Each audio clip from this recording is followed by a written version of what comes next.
Welcome back to NeuroDiverse Christian Couples. I'm Stephanie. I'm Dan. And Dan was distracted. We had to get on board a little bit. Had to get on board to what we were doing. Today we are welcoming back Team Rochford, Jeremy and Charity, also known as Team Rochford. They are affectionately known to us in the NeuroDiverse neurotypical couple. They've been happily married for over 20 years, which is a feat in our world. They have two neurodivergent children, both of whom are on the autism spectrum and most likely inherited those genes from Jeremy, who himself received an autism ADHD diagnosis later in life. At the end, we're going to tell you if you would like to work with them or get in one of their groups, how you can do that. So welcome back, Jeremy and Charity. Thanks for having us. Yeah. We're happy to be here. Yes, it's always a fun chat when we have you guys. So this podcast is going to air 2 days before Just the Guys. And the Just the Guys conversation was very interesting on y'all's view of neurodiversity and the neurodiversity movement. So first of all, let me start with what I think Dan's like, this isn't our normal thing. And I was thinking about it today, and I was just talking to another coach about it. I think, first of all, that was really awesome about this one, even though it's not the typical Just the Guys topic, is y'all showed how to have different perspectives and still stay in relationship, that it is okay to have different perspectives and very strong opinions, that it stayed a great discussion. So I thought that was maybe an unintended impact. We shouldn't be at my desk with so many things to distract Dan. He is picking things up left and right and making clicky sounds. So I thought that was really great. Two, each of you saying that you really wanted to weigh into the neurodiversity space because there are a lot of toxic voices out there. And so anybody who is in the space should get to have some kind of input into that space. And he can't help himself. He just can't help himself. But I did want to put in my 2 cents on the definition I use for neurodiversity, because as y'all discussed, there are some people are including the whole DSM. Some people are including LGBT. Some people are just any way that you are different in life makes you neurodiverse. So the definition I use is neurodiversity, autism, ADHD, learning processes. This category is not a medical condition, and it is not a mental health or disorder condition. It is its own. So while it is growing beyond autism, it is a neurological difference that doesn't fit those two categories and represents a different way the brain is wired or processes things. So that's kind of how I see it, is it's a developmental difference kind of category for neurodiversity. So it's gotten a little broader than autism, but I think that does encompass a lot of the other neurological wiring. So that's my 2 cents. I scared Jeremy earlier getting on. I was like, okay, I'm going to weigh in on the neurodiversity. And he's like, oh dear. But I kind of am a little bit more on Jeremy's side of it. That the neurodiversity space, hopefully we can help with the stigma for the next generation coming up. Maybe that's what the Gen X and the boomers, that's y'all's role to help the stigma. It might not help you guys in your generation. Y'all maybe it helps the younger generation not live through so much stigma and get early diagnosis to help their relationships at an earlier space. So with that being said, are you welcome? Are you back with us? I'm always here. Okay, all right. So some questions came in. We're having Charity and Jeremy on to discuss a chapter that they've written in the upcoming book, Uniquely Us, Gracefully Navigating the Neurodiverse Maze of Your Neurodiverse Marriage. Yeah, there it is. So I want to get to that for most of our time, but some questions came in. I don't want to start with the guys, and then Charity, if you've got some techniques that y'all do. The first one that came in from a listener: how does the neurodiverse spouse learn not to trigger the neurodiverse child or teen? What is the role of the neurotypical spouse in trying to get co-regulation? This is important for the neurodivergent child, that if the parent is dysregulated and the parent is escalating the deregulation. So I want to start that with you first, Jeremy, because I know you have some models that you work with people on regulating. So kind of speak into that as a dad, a neurodivergent dad with neurodivergent kids.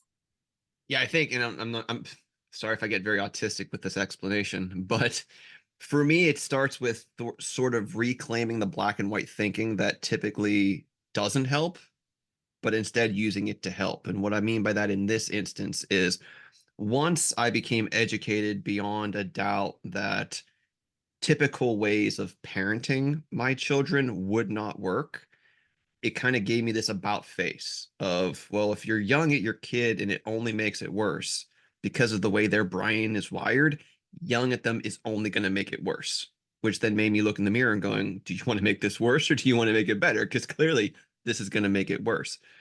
So then that kind of put me down the path of, well, what actually makes it better? Well, so much of, especially our son, our daughter as well, is there's a beautiful individual in there if you can get past their dysregulation, which then leads me to go, well, how can I influence their regulation?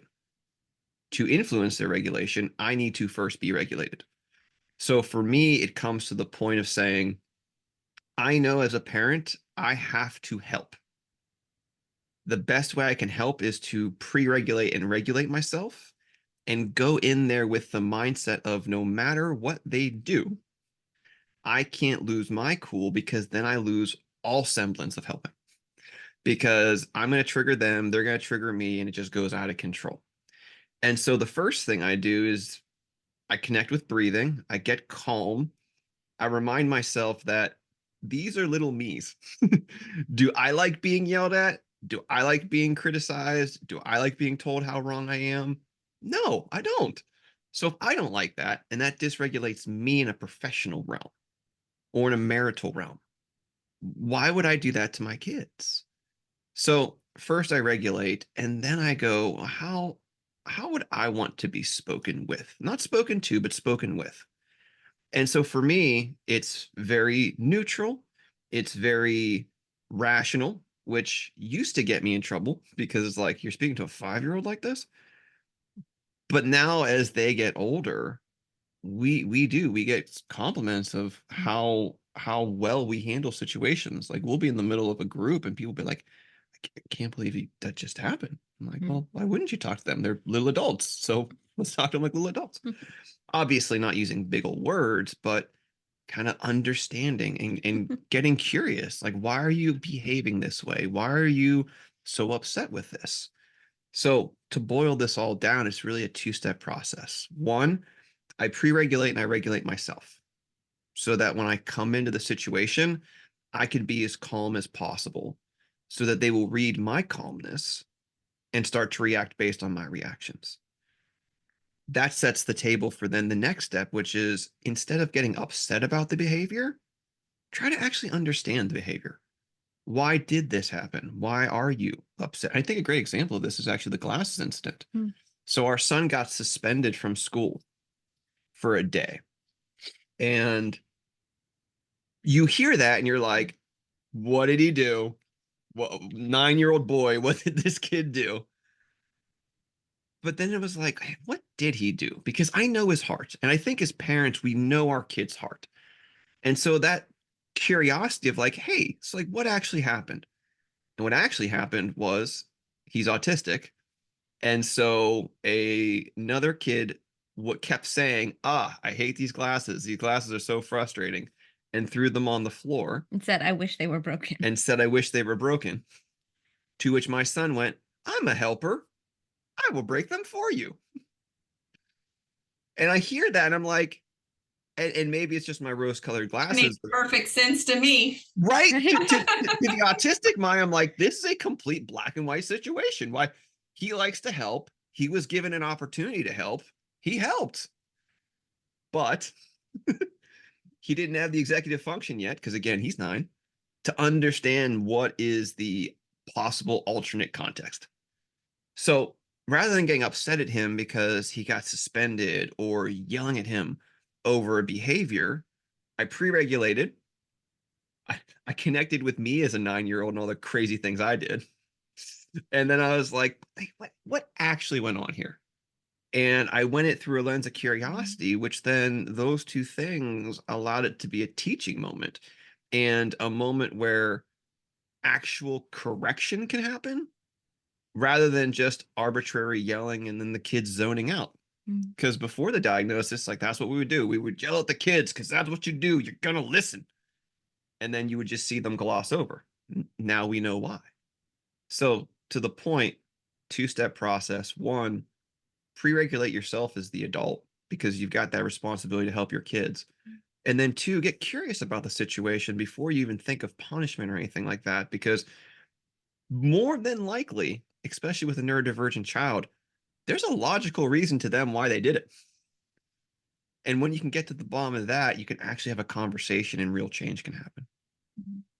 So the kids, based on our, last discussion, the kids' diagnosis came first and then yours, Jeremy. So Charity, before you knew about Jeremy's regulation, were there times you thought he's being too harsh? That's not an appropriate way to talk with the children. How did you handle that? Oh, for sure. Yeah. Yeah, but before diagnosis, it was definitely a lot of like, okay, that was a different way of handling it than I would have.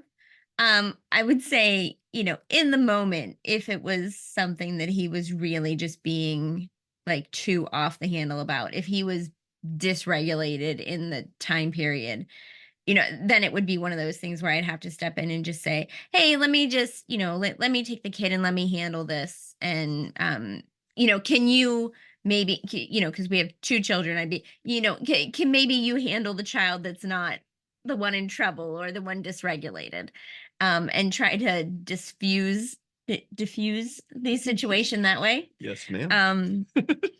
But but you know it, once the diagnosis came into play, even kind of like self accepting it, before the official diagnosis, that's when things were easier to communicate with the kids, because then I could say, you know hey, how you have some really hard times where it's hard to deal with things.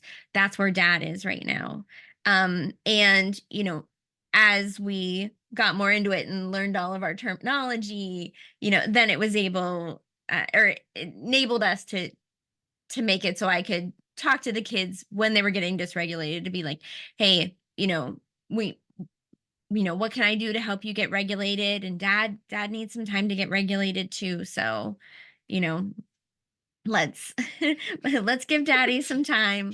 Um and yeah, and I think that's helped out a lot. And so now I would say you're really in a process of, um like you said, you're kind of pre-regulating, right? You're going to have to deal with something. And I think we've kind of found an ebb and flow where, Mm. I'll sort of take a triage of it, right? I'll try to handle the it first, and then give you a synopsis of what's going on, because sometimes the response to the right, like, if you're only getting the extreme of it, it can put you into a dysregulated point. And so, yeah, kind of figuring out that process of, okay, if I can take a first approach, and then, Jeremy does really, really well with the why. So if I can explain, okay, this is happening, and this is why, then he take it from there. Then I think it works really well too. But even to that point, I've learned, I don't want to say when I'm over my head, but like on the days where I'm getting Jonathan off the bus and he hits the ground crying. Yeah. And he's like, I don't want to talk about anything. I'm like, all right, bud, cool. I can respect that. Do you just want to have a conversation when mom gets home? He's like, yeah. I'm like, all right. Like, I know not to, like, not as smart me would try to intervene and be like, I'm a parent too. You're gonna talk to me. But knowing that I'm still, I'm much further ahead than I used to be, but I've still probably got some places to go. Like knowing when is the appropriate time to hold space for them, because she does have a great nurturing approach. Sometimes they need that first. Sometimes they're okay, and if they're okay to open up to me, that's great. But I try to read the situation and go, if I'm going to mess this up more than I'm going to help in this moment, I know that they can regulate with the thought of talking to mom. because mom makes such happy environments.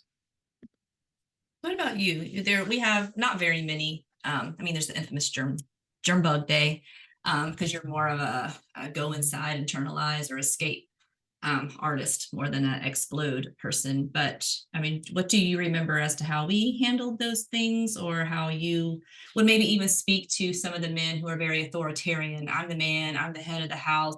If I say shut up, or if I say do this, you should listen to me. I mean, so I guess speak to that, and what do you remember? Our childhood stuff with our kids is a little far back there. Yeah. I think I started that way, that because I said so mentality, because that's how we grew up. Mm-hmm. But it was evident quickly that was ineffective. Because I said so doesn't work with an autistic or ADHD child. Just spoiler alert. Yeah. Spoiler Sorry. alert. And I don't have a whole lot more to add. I mean, Jeremy said what I was thinking. But if I could sum up what I turned into my approach, was understand the motivation. Because you can, as the example was, you can step on somebody's glasses for two different reasons. And if you only take what was visible, you're likely to make up a story and therefore engage in some type of correction that is inappropriate, that misses the mark. And it was that motivation, because we had situations like that. And Our kid got 50 days of suspension. No judgment. No judgment. Like a punch card that comes with that? Like, that's I amazing. don't know. We should. When we went all around every school in the district, we should have had a punch card for every school in the district. But you really had to separate which one of these was done because I'm just being mean, right? That, you can be mean and be autistic. And which one of these was just the natural way I saw this sequence of events, and I thought I was helping by smashing these glasses. I wanted a friend, and he wants this thing done, so I'll keep my friend by helping him. It's odd that he can't step on his own glasses, but okay. Right. Get in trouble with his mom that way. See, Right. And it's the understanding, it's the attempt to separate that. And that's not always easy. Sometimes those lines are obscured so deep that you really are having to make a guess. And you're trying to err on the side you believe is the most reasonable. But really that's where I ended up landing, is before I decide on a course of action, what seems to be the most reasonable goal and motivation behind what just happened. Because you do treat them differently. I can treat one with you probably could have thought a little downstream of this, that after you smash the glasses that they weren't usable, and it's the first part of the day, he can't see the rest of the day, right? I mean, that kind of thinking, you're not always going to get there at sometimes at age appropriate, but I mean, that's a very different tell than, why are you so mean? When the kid isn't mean, he's just going to cock his head and think you're loony, or worse, go off the handle, and you've lost every opportunity to your next question, continue a relationship conversation. You're wedging yourself into a place where the relationship is now spoiled and makes it difficult to continue because you're constantly feeling like you're being misunderstood. Yeah. So I think two things that definitely are similar to y'all is, it was about, I think Sydney was 8 or 9 when we finally figured out traditional parenting was not going to work. And so we actually had like a tag team approach, kind of like what you did. Because there was one day, we won't talk about that day, you realized you crossed a line, and it was like, yeah, I should not be in this room right now. So we kind of created a tag team approach, because sometimes I was the dysregulated one. I had been homeschooling with her all day, and I was like, if she does one more thing, I swear, Right. So, Oh, that's real. Yes. like, That's I am true. up It's to real. here. I can do no more. And then Dan, he was kind of coming in and regulated and he could just distract. I mean, he's excellent at distracting, because sometimes that's what Sydney needed, was a distraction more than a discipline. Like, hey, look, bird. Yeah. And like, oh, let's go look at the bird together. And now we could have the discussion about, hey, what was going on with mom is not cool. So just learning some different techniques. I brought some verses. with me, because I think a lot of the dads that I work with who would be very angry about a neurotypical wife stepping in would call it disrespect, undermining me, and they would really want to go to spare the rod, spoil the child, and he who hates disciplining, his son is like an infidel or something like that. But let's also not forget in Ephesians 6, fathers, do not irritate and provoke your children to anger. Do not exasperate them to resentment, but rear them tenderly in the training and discipline and the counsel and admonition of the Lord. 1 Thessalonians 2 talks about, for you know that we dealt with each of you as a father deals with his own children, encouraging them, comforting them, and urging them to live lives worthy of God who called you into his kingdom. Another one, Colossians 3, fathers, do not embitter your children, or they will become discouraged. In Psalm 103, as a father has compassion on his children, so the Lord has compassion on those who fear him. So sometimes with this very black and white mindset, inserting religion into, well, they disobeyed, they didn't do the thing, they didn't listen to me the first time, and going at it like that is going to create this exasperation, bitterness. And I actually have a second set of clients that I work with, dear listeners, of adult kids who want nothing to do with their parents, who has a neurodivergent. They're going to throw mom in there because they would say the two were one. You didn't stand up for me, mom. The two of you are making decisions. And if she uses, well, I was just submitting, or I was just doing whatever, my clients would say, that's just the same as the Nazi soldier saying I was just following orders. That's how black and white these young adults are thinking. Like, you can't just say I was following orders or the church told me to. Abuse is abuse, harshness is harshness. So there is a place where whoever is at least dysregulated should come into that parenting situation, because harshness and abuse, it's not okay. And we can't use our Christianity. I think there was one more question from the listeners I want to chat through. How do you build your relationship as a neurodiverse parent to a neurodiverse child? So some of the really black and white thinkers, guys, would say, I've tried to build a relationship with my child. I'm into Star Wars. I'm into biking. I'm into investing. And they don't ever want to do anything that I want to do. So it's on them. Will you speak to that, guys? I'll throw it to you first, Jeremy. I'm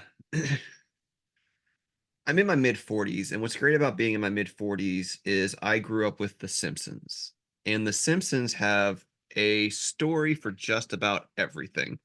And there is this one, it was either birthday or Mother's Day, where Homer got Marge a bowling ball with his name on it and tried to say, no, I got this for you because you love bowling, right? And Marge is like, no, but I got this for you because you love bowling, right? And Marge is like, Homer, it has your name on it. And it stuck with me about like not wanting to be that person. And Charity did a great job of edifying that mindset early on in our relationship when she let me know that she does not really like flowers. She would rather receive something that was more in depth to her liking, such as donuts or something Jurassic Park, but something that actually took thought from me to get to know her. And it was sort of those two realities that came to mind that was like, well, am I going to love them on their terms, which is what they want and need, or am I going to love them on my terms, which may or may not actually be loving at all? And so for me, it was trying to get to the point of, back to the curiosity thought process of, what do they like and why do they like it? I feel like that a lot of my journey into my neurodiverse world is understanding that there is an entire world outside of the way I think, and it's not wrong and it's not bad. And that's helped my marriage. And so I brought that into my children's world of, well, if the kids really like Bluey now, what do they like about Bluey? Why do they like Bluey? Why can they watch this for hours on end? And just getting hyper curious about what they like. And there's no better way to understand what and why someone likes than to do it with them, than to ask them questions, which ironically is what is the end result anyways. Like, let me feel seen, let me feel heard, let me feel loved. So by coming into my son's world and playing Legos, or getting curious about why he loves the state of Tennessee so much, And same with my daughter. What about Percy Jackson is amazing? What about Harry Potter is amazing? Because I've just got a short period of time with them before I'm irrelevant. And it may be the fact that I do get to work with a lot of adults who are or were parents. Not that you're ever not a parent, but like so many of the men that I work with have very poor relationships with their kids. And it's sort of that boat on the shore that's shipwrecked, and you're like, I don't want to end up like that. And so it's the intentionality of woe is the person who has this fleeting opportunity and not take advantage of it through the lens of what does it look like to love on their terms, not my terms? Because in the example you just said, it was loving the person on their terms. And we found out, we tried, Mhm. I tried to have my kids watch NASCAR. I tried to have my kids play hockey, and they didn't like it. And it's like, there's no happiness, there's no joy. Like, this is supposed to be fun for them too. Yeah, your special interest was Yeah, not my their special interest. plural, my special interests, they had nothing. And so it was an amalgamation of the reality that they weren't happy doing the things that I was doing. And if my end game, again, back to reclaiming the black and white thinking, if my end game is to make memories that are joyful to them and it's not working the way I'm trying, then maybe I should try working in the dimension that they're already laughing. They're already laughing at Bluey. They're already enjoying Percy Jackson. Well, let me get into that reality and just be a part of it. So for me, it kind of goes back to a lot of the things we've discussed on this pod and the other pod of getting curious, trying to be a part of that world, trying to understand why they enjoy it. And then that leads to great conversation and connection. So what about you? And because we have two girls, so we didn't have a son to do sports or even attempt. We've always loved baseball. We had a daughter try softball for a little bit. That was not her gifting. We'll just say it was not. Relating to the girls as when they were younger, and then now trying to build a relationship with them as now as young adults who are married and marrying. What's your kind of 2 cents on that? But when they were younger, it was probably, I don't know, maybe easier. I don't know. Easier is a good word. Obvious. Maybe that's a better word. Because I could play puppet show or Tea party, or right. I mean, those were the things that were in the floor. So it was pretty obvious what was interesting. As they grew older, there was still some very demonstrative stuffs. We went to cheerleading, we went to dance, we went to soccer, we went to, band, all things band. Yeah. And then all the interests that happened in life between then and now. What did we read? All that kind of stuff. But now the distance is different. It went from, I guess the difference now isn't as material. It's not as obvious. It's not as easily on display. It now is stuff like, what are your dreams? It's the aspiration. What is your career path? It goes from that very clear toy on the floor to what do you want in your life? What is your future? What are you hoping for in your future? And that's that kind of change as the kids grew older, to everything Jeremy just said, you just change where you're looking. I'm still curious, but I'm curious now about different things as the seasons change.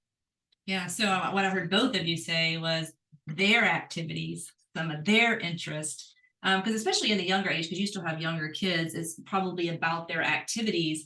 But then with teenage girls, you got to talk. You got to sit and talk. And it's not about playing anymore. It's about talking and engaging. And that was a little bit harder for you once they got to little. I was being kind. It was difficult. I think still, as most kids do, they still, when they reach out, are going to reach out to you for certain things. And they're always coming to me for the emotional, relational stuff. Unless it's about me, then maybe they come to you. If it's about me. But you said something in a podcast about being approachable, because I said to a guy the other day, he was saying his wife was undermining him and disrespecting him, and just ruining his relationship with the kids. But in her perspective, it was too harsh and the expectations and were just not realistic. And I said, are you approachable? And he said, of course not. Why do I have to be? Could you speak? Ooh, that's a good point. So am I going to have a playtime conversation with a kitten or a lion? It's the same thing. I've got 2 pets in my house. One of them is a lion and one of them is a kitten. I come home and maybe I forgot my lunch and I'm really hungry and I want to sit down on the couch with one of the 2 of them. In that moment, I'm probably picking the kitten. Why? Because it's more approachable. If there's a bad guy chasing me, then I run by the lion's cage and open it. Right? Right? I mean, but the chance of that window of when the bad guy's chasing you from the school bus on the way home is like so small. Your use case for that scenario is like less than like some small percent. Most of the time, somebody wants to engage with others that they feel are reciprocal. This person wants me to engage. A lion is not necessarily looking for a hug. It wants to see if your head will fit in its mouth. Very different. So, I mean, that's the real thing. I mean, who's going to go to the most ogre-y person in the family and say, I'm really sad today because, you know, I forgot my lunch and I was hungry all day long. And can you go to the refrigerator and get something to eat? And because the likely response is going to be, well, I guess you'll never do that again. I mean, that would have been my response. Yep. Right? That's not going to be particularly, well, I'm not going to ask that. It only takes one time to learn that lesson. Even the biggest dolts among us, like me, can figure that one out quickly. But if the other response is, oh, that's terrible, why don't we go see if we can make a sandwich? And let us go make a sandwich, not why don't you go make a sandwich, especially if they're 3. Your arms aren't broke. Right. So that's the, you know, I think that's a pretty clear difference of why you would want to be approachable, because the other example is think through days gone by history where the king was so revered, where that unless you were summoned, you couldn't go at the penalty of death. So the king has all the power in the world, can grant you anything, but he might as well be impotent because you can't ask. You're not going to go. Your fear is so high. I'll discount. You discount the great plenipotentiary in your life because that person is unapproachable. And I think I'll add, you know, kids in general have great sensors about other people's emotions, but really autistic and ADHD kids are highly sensitive to your emotion. If you are agitated or tense or putting off a vibe, they've got a sixth sense. Do not approach because their brains are scanning for threats all the time. Threat. And if you as the parent are the threat, because of the vibe you're putting off, then that's going to hurt your relationship.